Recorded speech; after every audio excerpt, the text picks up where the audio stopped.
अभी जो है प्रश्नावली 3.3 के 1 नंबर प्रश्न में जो है प्रतिस्थापन विधि से बनाना है, ठीक है। तो अभी सीखेंगे कि प्रतिस्थापन विधि से जो है प्रश्न को किस तरह से बनाते हैं। इसमें जो है 2 समीकरण रहेगा, उसमें से जो है हमको जो है प्रतिस्थापन विधि से बनाना है, ठीक है। देखो पहला प्रश्न है, इसमें जो है पहला जो दिया रहेगा उसको समीकरण 1 मानेंगे, दूसरा को समीकरण 2, ठीक है। हमको प्रतिस्थापन विधि में करना क्या है, इसमें जो है समीकरण 1 को लेंगे, ठीक है। कोई भी समीकरण को लेंगे और उसमें से जो है एक्स या वाई के किसी भी मान को हमको क्या करना है, निकालना है, ठीक है। निकाल कर और बचे हुए दूसरे समीकरण में क्या करेंगे, दूसरा समीकरण में जो है इसको रख कर जो है हम फिर जो है एक्स वाई का मान निकालेंगे, ठीक है। जैसे देखो यहाँ पे एक्स प्लस वाई बराबर 14 है, ठीक है। पहला को समीकरण 1 मान लिया, दूसरा को एक्स माइनस वाई बराबर 4, इसको समीकरण 2, ठीक है। अभी देखो कैसे बनाएंगे इसको। यहाँ पे हम समीकरण 1 को उठाते हैं, ठीक है। सबसे पहले क्या करते हैं, समीकरण 1 से एक्स प्लस वाई बराबर क्या है 14, इसमें से मान के चलो हम एक्स का मान निकाल लेते हैं, ठीक है। तो वाई यहाँ पे प्लस है, जब प्लस जो रहेगा बराबर के पहले साइड पे दूसरे साइड में माइनस, माइनस रहेगा तो क्या होगा प्लस, गुना रहेगा तो भाग, भाग रहेगा तो गुना, इसको ध्यान रखना है, ठीक है।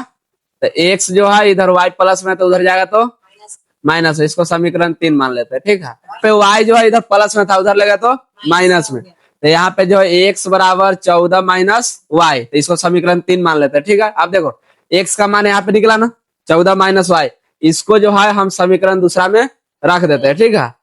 यहाँ पे क्या लिखेंगे, समीकरण 2 में एक्स का मान रखने पर, ठीक है। अब देखो समीकरण 2 है, पहले इसको लिखते हैं एक्स माइनस वाई बराबर 4, ठीक है। अब यहाँ पे एक्स का मान क्या है 14 माइनस वाई बराबर 4, ठीक है। अब देखो यहाँ से माइनस वाई माइनस 2 वाई, तो 14 माइनस 2 वाई बराबर में 4, ये माइनस में 2 वाई है, ठीक है।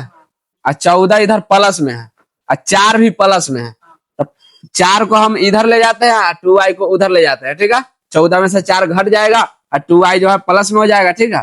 तो 14 माइनस 4 बराबर में 2 वाई, ठीक है। 14 में से 4 घटेगा 10, 2 वाई, वाई का मान क्या हो जाएगा 10 बटा में 2, वाई बराबर कितना आ जाएगा 5, वाई का मान यहाँ से कितना निकला 5। अब जो वाई का मान यहाँ से 5 निकाले है ना, इसको जो है समीकरण 3 में हम रखेंगे, 14 में से वाई का मान घटाएंगे तो एक्स का मान निकल जाएगा, ठीक है। अब जो है क्या करेंगे, समीकरण 3 में वाई का मान रखेंगे, ठीक है। वाई का मान रखने पर एक्स बराबर 14 माइनस वाई, 14 में से कितना घटाएंगे 5, 14 में से 5 जाएगा 9, इसीलिए एक्स बराबर 9 और वाई बराबर 5, ये हो गया आंसर। इस तरह से जो है 3.3 का सारा प्रश्न बन जाएगा, ठीक है। इसमें कुछ नहीं करना है, एक समीकरण को जो है हम मानेंगे, उसमें से एक्स का मान चाहे वाई का मान निकालेंगे, ठीक है। और वहां से जो है हम समीकरण 2 में उसको रख देंगे, ठीक है।